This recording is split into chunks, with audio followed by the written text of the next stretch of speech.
নমস্কার বন্ধুরা, দীপিকার রান্নাঘরে আপনাদের সকলকে স্বাগতম। আজ নিয়ে এসেছি ফুলকপির এক নতুন রেসিপি নিয়ে, ফুলকপির পসিন্দা, যেটি ভাত, রুটি, পরোটা সব কিছুর সঙ্গে খাওয়া যায়। তবে চলুন বন্ধুরা, দেখে নিই আমি কীভাবে বানালাম এই ফুলকপির পসিন্দা। এর জন্য আমি একটা মিডিয়াম সাইজের ফুলকপি এরকমভাবে কেটে নিয়েছি। এবার একটা পাত্রে কিছুটা জল নিয়ে নিয়েছি আর সামান্য একটু লবণ দিয়ে দিলাম। দিয়ে ফুলকপিগুলো একটু ভাপিয়ে নেব। বেশি ভাপাবো না, 1 থেকে 2 মিনিট মতন। দেখুন ফুলকপিগুলো জল ঝরিয়ে রেখেছি। এবার একটা কড়াই গরম করতে বসিয়ে দিলাম। কড়াইটা গরম হয়ে গেছে, এর মধ্যে দিয়ে দিলাম পরিমাণ মতন সর্ষের তেল। তেলটা একটু গরম হয়ে গেলে এর মধ্যে দিয়ে দিলাম ভাপিয়ে রাখা ফুলকপির টুকরোগুলো।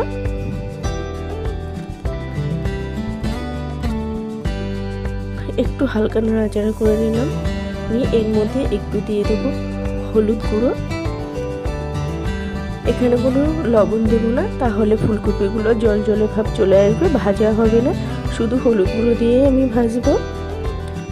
তো 4 থেকে 5 মিনিট মতন নাড়াচাড়া করে ফুলকপিগুলো একটু ভেজে নেব। ফুলকপিগুলো ভাজতে ভাজতে আমি একটা মশলা করে নেব। একটা মিক্সিং জারের মধ্যে নিয়ে নিলাম কিছু টমেটো কুচি, কিছু আদা কুচি আর কিছু কাঁচা লঙ্কা, আর দিয়ে দেব 1 চামচ ধনে, 1 চামচ জিরে, গোটা জিরে দিয়ে একটা ভালোভাবে ফাইন পেস্ট করে নেব। এদিকে ফুলকপিগুলো ভাজা হয়ে গেছে, ফুলকপিগুলো এবার নামিয়ে নেব। একটু হালকা লাল লাল করে ভেজে নিয়েছি।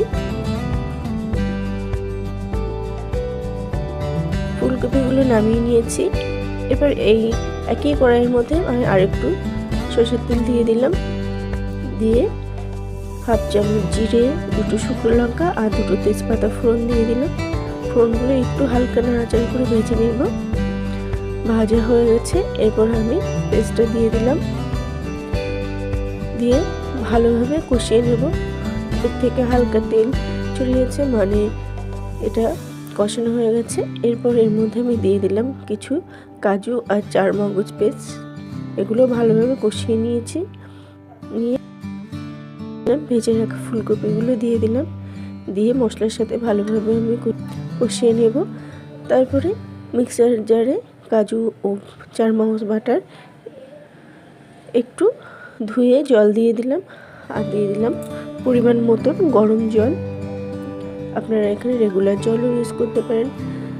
এর মধ্যে দিয়ে দিলাম স্বাদ অনুযায়ী লবণ, আর রঙের জন্য দিয়ে দিলাম হলুদ গুঁড়ো। দিয়ে ভালোভাবে একটু মিশিয়ে নিলাম, আর দিয়ে দিলাম 4টে কাঁচা লঙ্কা। তারপর একটু মিশিয়ে নিলাম, নিয়ে আমি এটাকে 8 থেকে 10 মিনিট মতো রান্না হতে দেব। তো বন্ধুরা, ফিরে আসছে 8 থেকে 10 মিনিট পরে। দেখুন রেডি হয়ে গেছে। এরপর এর মধ্যে দিয়ে দিলাম সামান্য একটু চিনি, এতে নিরামিষ তরকারিতে স্বাদের ব্যালেন্স থাকে। আর দিয়ে দিলাম 1/2 চামচ গরম মশলা। তো রেডি হয়ে গেল ফুলকপির পসিন্দা। এটা খুবই সুস্বাদু হয়ে থাকে। তো বন্ধুরা, আপনাদের রেসিপিটা কেমন লাগলো অবশ্যই কমেন্ট করে জানাবেন। ভালো লাগলে একটা লাইক দিবেন। আজ এই পর্যন্তই, আবার হাজির হবো অন্য কোনো রেসিপি নিয়ে।